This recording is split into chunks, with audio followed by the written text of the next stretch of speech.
이번 시간에는 2024년 9월 고2 학력평가 33번에서 37번 지문 설명 진행하도록 하겠습니다. 형법은 범죄와 형벌을 규정한 법률로 어떤 행위가 형법상 범죄 행위로 성립하려면 구성요건, 해당성, 위법성, 책임이라는 세 가지 요건을 순차적으로 모두 충족해야 한다. 자, 그래서 형법에 대해 소개하는 지문이고, 이 형법의 구성요건, 성립 요건은 세 가지를 제시하고 있습니다. 해당성, 위법성, 책임 세 가지의 성립 요건을 소개하고 있고, 이제 다음 문단부터는 이 세 가지 성립 요건을 소개하겠다는 걸 추측해 볼 수가 있겠죠. 첫 번째 성립 요건인 구성 요건 해당성은 어떤 행위에 대한 구체적인 사실이 형법상 규정된 범죄 유형에 해당하는 것을 말한다. 자, 구성 요건 해당성은 법에 명시되어 있어야 된다라고 볼 수가 있겠네요. 이때 구성 요건의 행위의 결과를 요구하는 경우에는 구성 요건상 행위와 결과 간에는 인과관계가 인정되어야 한다. 그리고 이 인과성이 또 이 해당성의 성립 조건이라고 볼 수가 있겠습니다. 두 번째 성립 요건은 위법성은 전체 법 질서에 위배된다는 가치의 판단으로 어떤 행위가 구성 요건에 해당하는 행위면 일반적으로 위법성이 추정된다. 하지만 구성 요건에 해당하는 행위더라도 외외적으로 위법성을 소멸시키는 사유인 위법성 조각 사유에 해당한다면 범죄가 성립하지 않는다. 자, 두 번째 성립 요건 위법성에 대해서 얘기하는데, 이 위법성이라는 건 구성 요건에 해당하면 일반적으로는 위법성으로 포함이 되긴 하지만 구성 요건에 포함되더라도 구성 요건에 해당성에 포함되더라도 위법성 조각 사유에 해당한다면 범죄로 포함시키지 않는다, 성립시키지 않는다라고 설명하고 있습니다. 예를 들어 범죄 구성 요건에 해당하는 타인에 대한 폭력이 형법에 규정된 위법성 조각 사유 중 하나인 정당방위에 해당한다면 위법성 조각이 되어 범죄라고 볼 수 없는 것이다. 세 번째 성립 요건인 책임은 행위자에 대해 사회적 비난이 가능하다는 성질을 의미한다. 어떤 행위가 구성 요건에 해당하는 위법한 행위라더라도 행위자에 대한 사회적 비난이 가능하지 않다면 범죄가 되지 않는다. 이때 행위자에 대한 책임을 물을 수 없는 사유인 책임 조각 사유 역시 형법에 규정되어 있는데 그 예로 강요된 행위가 있다. 내가 범죄를 저질렀더라도 강요에 의해서 범죄를 저질렀다면 이것은 책임을 물을 수 없기 때문에 범죄 요건에 성립하지 않는다라고 볼 수가 있겠네요. 형법에서 다루는 범죄는 고의범과 과실범으로 나눌 수 있다. 고의범은 행위자가 죄를 범할 의사를 가지고 저지르는 범죄로 범죄 사실 발생 가능성에 대한 인식이 있음은 물론 나아가 범죄 사실이 발생할 위협을 인정하는 마음속 의사를 가지고 행동하는 미필적 고의에 의한 범죄 역시 고의범에 포함하고 있다. 자, 그래서 고의범의 성립 요건에 대해서 얘기하고 있죠. 고의범은 일단 범죄 발생 가능성에 대한 인식이 있어야 되고 그것을 인정하는 마음속의 의사를 가지고 있어야지 고의범에 포함된다라고 설명하고 있네요. 형법에서 다루는 범죄는 고의범이 대부분이지만 실수로 타인의 생명과 신체를 침해하는 사례가 많아지면서 죄를 범할 의사는 없었지만 부주의로 타인에게 상처를 입히는 등의 과실로 인한 범죄인 과실범에 대해서도 특별한 규정을 두어 처벌하고 있다. 그래서 이 문단에서는 고의범과 과실범 차이에 대해서 설명하고 있습니다.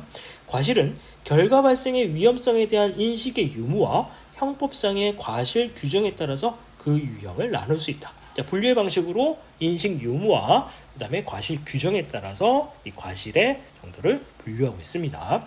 먼저 인식의 유무에 따라 과실 유형을 나누어 보면 인식이 없는 과실과 인식 있는 과실로 나눌 수 있다. 자동차 운전을 하면서 통화를 하다가 정지 신호를 보지 못하고 통과하던 중 교통사고를 일으킨 경우 운전 중 통화행위가 사고를 발생시킬 수 있는 위험한 행동이라고 인식하지 못하였다면 운전자의 행위는 인식 없는 과실에 해당한다.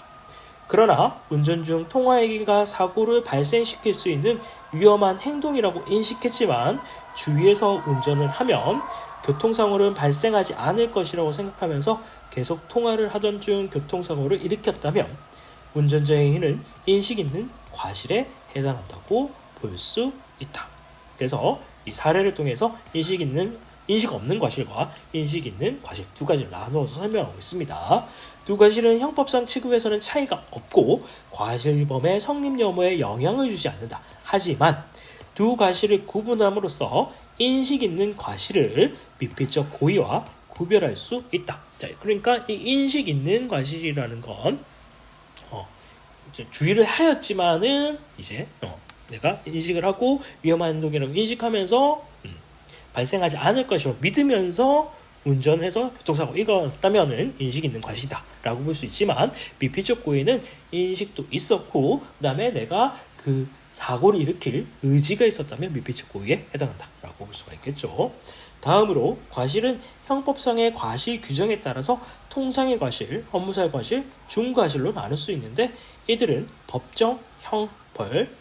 법정형의 차이가 있다.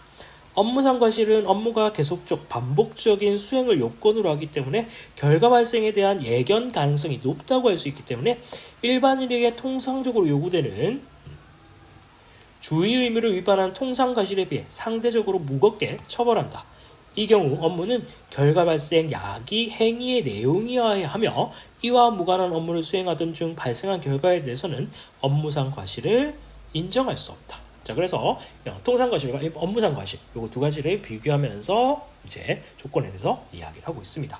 중과실은 통상 과실에 비해 주의 의무를 현저히 태만히 한 경우, 즉 극히 근소한 주의 테마를 기울였더라도 결과 발생이 예견할 수 있었다는 점에서 통상의 과실에 비해 상대적으로 무겁게 처벌한다. 그래서 중과실 역시 통상과실과 비교함으로써 처벌 수위를 결정짓고 있습니다. 자, 네. 그러면 문제를 통해 가지고 내용을 조금 더 자세히 살펴보도록 하겠습니다. 33번입니다. 위글의 내용에 대한 이해로 적절하지 않은 것은 1번이 정답인데 협박에 의해 강요된 행위였다면 위법성이 조각되어 범죄로 볼 수 없다. 위법성 조각 사유가 아니라 책임 조각 사유에 해당하기 때문에 1번이 틀렸다고 볼 수가 있겠죠. 그래서 1번은 책임 조각으로 바꿔줘야 될 것 같습니다. 자, 그 다음에 34번. 가해 이유를 추론한 내용으로 가장 적절한 것은 이거를 얘기하고 있습니다. 자, 그러면 가의 내용을 살펴본다면 두 과실을 구분함으로써 인식 있는 과실과 미필적 고의를 구별하고 있다. 그래서 이거 두 개를 설명하고 있는 건데 기업권 이유는 업무로 인한 발생 가능성을 얼마만큼 예견했는가에 따라서 법정에 달라진다 라고 설명하고 있는데 이거는 이제 업무상 과실과 통상 과실 두 개를 구분하는 거지 미필적 고의와 인식 있는 과실을 나누는 건 아니다 라고 볼 수가 있겠죠. 그래서 1번이 틀렸습니다. 그 다음에 36번 윗글을 참고할 때 보기의 판결문에 대한 반응으로 적절하지 않은 것은 보기 A씨는 견주 개의 주인이겠죠. 자신의 의료 매장에서 반려견을 키우고 있었다. A는 5월 5일 11시에 자신의 매장에서 환불을 요구하는 소년과 다툼을 벌였고 그 과정에서 A씨의 반려견이 밖으로 나갔다. 이때 지나던 B씨에게 A씨의 반려견이 달려들었고 B씨는 A씨의 반려견에게 물려 상해를 입게 되었다. A씨의 과실 여부를 판단하는 재판 과정에서 A씨는 자신의 반려견이 매장 밖으로 나가 타인에 해를 끼칠 수도 있겠다고 생각했지만 인식이 있는 과실이라고 볼 수 있겠노. 손님과의 다툼으로 어쩔 수 없던 상황이었다고 소했다. 판결은 다음과 같다. 판결문 피고인 A씨는 피고인이 운영하는 의류 매장의 견주로서 반려견의 목줄을 채우지 않아 풀어놓고 추인물에 잠금 상태를 소홀히 한 과실에 해당하네요.